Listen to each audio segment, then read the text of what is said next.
Market లో invest చేసి మీ డబ్బులు డబుల్ చేసుకోవాలనుకుంటున్నారా? సుందరరామిరెడ్డి గారి లైవ్ సెమినార్ కి అటెండ్ అవ్వండి.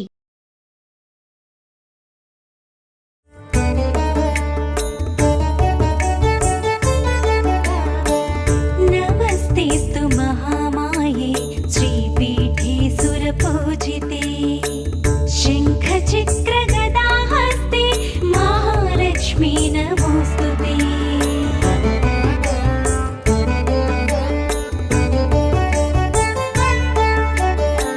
नमस्ते गरुडारूढे डोलासुरभयङ्करी सर्वपापहरे देवी महालक्ष्मी नमोऽस्तुते।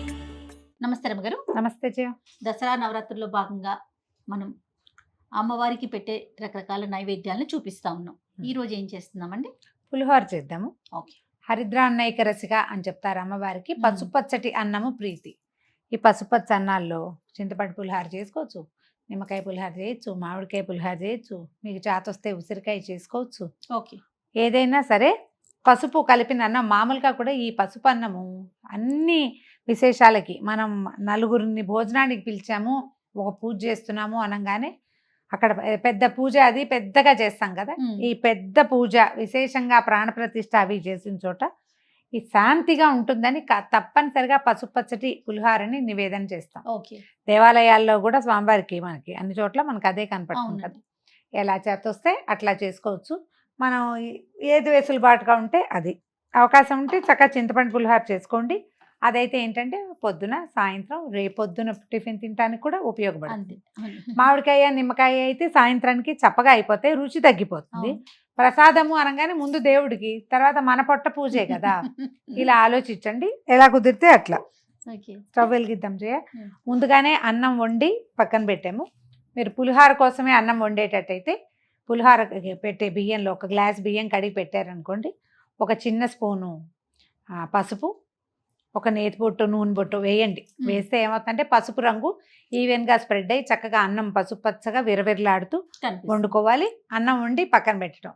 మేము విడిగా ఉంది అన్నం రకరకాలు వండేసాం. పాయసానికి, పులిహోరకి, దద్దోజనానికి వండామనుకోండి, అందులో మనం పసుపు వేయలేం కదా.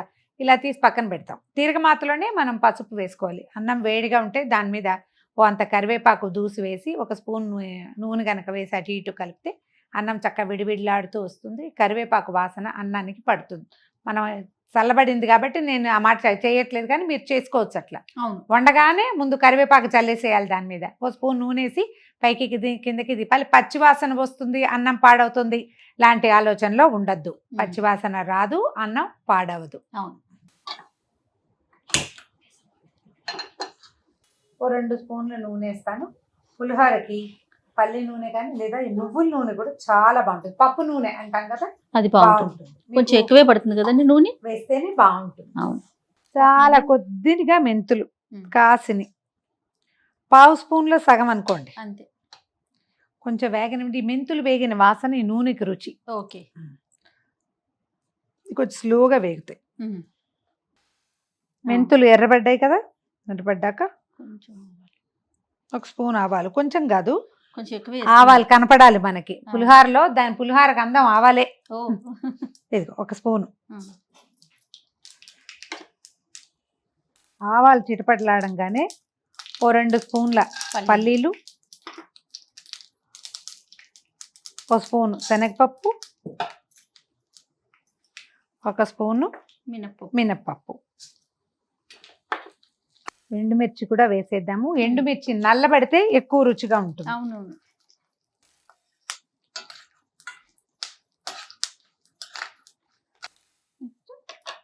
పోపు వేగింది కదా. ఇంగువ, తర్వాత పచ్చిమిర్చి, కరివేపాకు.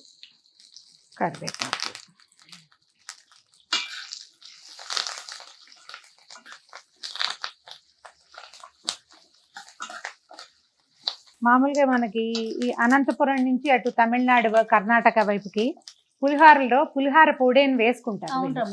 మెంతులు, మిరియాలు, తర్వాత ఏమో కొంచెం కొన్ని రకాల పప్పులు, మన ఆవాలు వేసి పౌడర్ చేసి పెట్టి పౌడర్ కలుపుతారు. ఈ పొడి వల్ల ఏంటంటే దీనికి ఇంకా కొంచెం రంగు గాఢత వస్తుంది, ఘాటు వస్తుంది. అవును. మన వైపు కొంచెం తక్కువే. కాస్త తక్కువగా వేసుకుంటాం. పొడి కావాలి మీకు చాయిస్ ఉంటే చేసి వేసుకోండి, కానీ నేను చెయ్యను. కొంచెం సరిపడా పసుపు వేసేద్దాము, ఒక చిన్న స్పూన్ అనుకోండి. ఇప్పుడు చింతపండు పులుసు తీసి పెట్టాం కదా, ఈ ఒక గ్లాస్ బియ్యానికి ఒక నిమ్మకాయ కంటే కొంచెం ఎక్కువ చింతపండు వేడి నీళ్ళు పోసి నానబెట్టాము. గుజ్జు కూడా తీసేసాం, అది ఈ పోపులో పోసేసాం.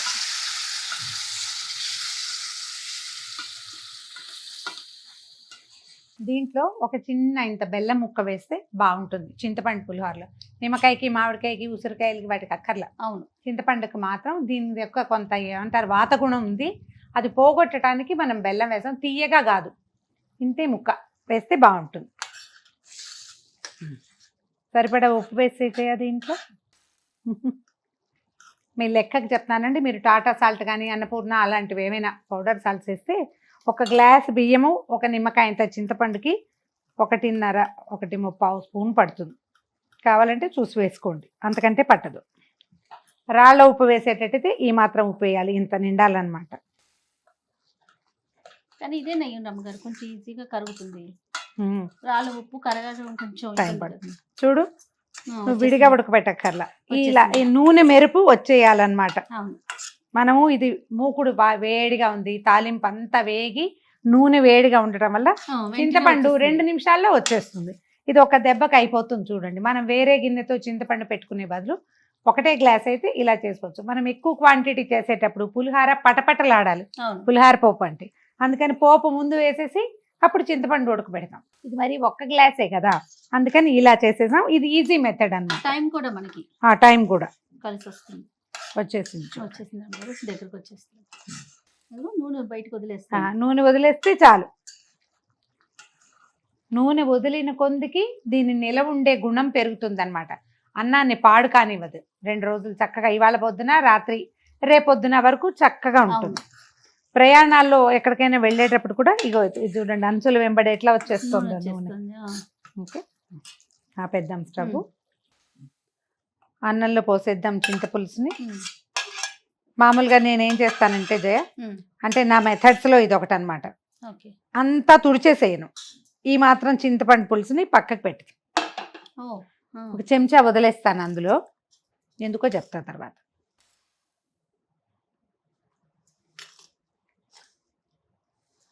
ఇందులో మీరు నువ్వులు, వేయించిన నువ్వుల పొడి వేసుకోవచ్చు. అవును, బాగుంటుంది. నువ్వులే కూడా వేసుకోవచ్చు కదా, నువ్వులు కూడా వేసుకోవచ్చు. తాలింపులో నువ్వులు వేసుకోవచ్చు. కొంచెం అల్లం, పచ్చిమిర్చి సన్నగా కోరి అవి కలుపుకోవచ్చు, మన రుచి మన అలవాటు అంతే. తర్వాత కాసిన ఆవాలు, ఒక ఎండుమిరపకాయ నానబెట్టి పక్కన పెట్టి దాన్ని నున్నగా మెత్తగా నూరేసి అది కలపచ్చు. ఆవ పులిహోర మన ఇష్టం అన్నమాట. ఎక్కడ తెలుపు మిగలకుండా కలిపేసేయండి. ఓకే, పులిహోర అన్నం ఎలాగో పొడి పొడిలాడుతూ వండుకుంటాం కదా. అవును, ఇంకా కాసేపటికి ఇది ఇంకా పొడి పొడిగా అయిపోతుంది నూనె తగిలి. నివేదన చేసేటప్పుడు మనం రుచి చూడం కదా. ఒకవేళ ఏమైనా ఉప్పు అవసరపడితే కలుపుకోవటానికి వీలుగా ఈ స్పూను ఉంచుతాను. ఓహో, ఒకవేళ మనకు ఆ మధ్యాహ్నానికి అందరు గెస్ట్లు అందరూ వచ్చాక పులిహోరలో పులుపు తగ్గింది అని అనిపిస్తే, పులుపు తగ్గినా, పులుపు కాదు ఉప్పే తగ్గుతుంది, పులుపు తగ్గే ప్రసక్తే ఉండదు దీంట్లో, సరిపోతుంది, మనం ఎక్కువే వేస్తాం. ఉప్పు తగ్గింది అని అనిపిస్తే ఆ చిటికెలో కలిపి ఇందులో కలిపేస్తా. ఒకవేళ కాదు సరిపోయింది, ఇది మిగిలిపోయింది, చాలా దుఃఖంగా ఉంటుంది, ఇంత పని చేసాం కదా అని. రాత్రికి చేసే చారులోనో పులుసులోనో దీన్ని తుడిచి వేసేస్తాను. బాగుంది రమ్మ గారు మీ ఐడియా.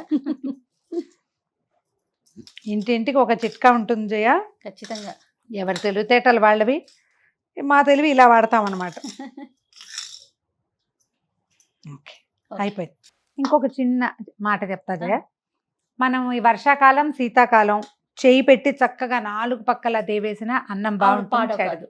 కానీ ఎండాకాలం చేతులు పెట్టామంటే సాయంత్రానికి కొంచెం వేరే మొహం వెళ్ళిపోతానంటుంది. అది వెళ్ళిపోనివ్వకండి. దీన్ని ఏం చేయొచ్చంటే ఇంకొక స్పూన్ పెట్టుకుని 2 స్పూన్లతో ఇట్లా కలిపి, కొంచెమే అన్నం కాబట్టి ఒక చెంచాతో కలిపినా కానీ 2 స్పూన్లు పెట్టుకుంటే చక్కగా కలుస్తుంది. చేతులు పెట్టకుండా ఉంటే అన్నానికి లైఫ్ ఎక్కువ ఉంటుంది. అవునండి.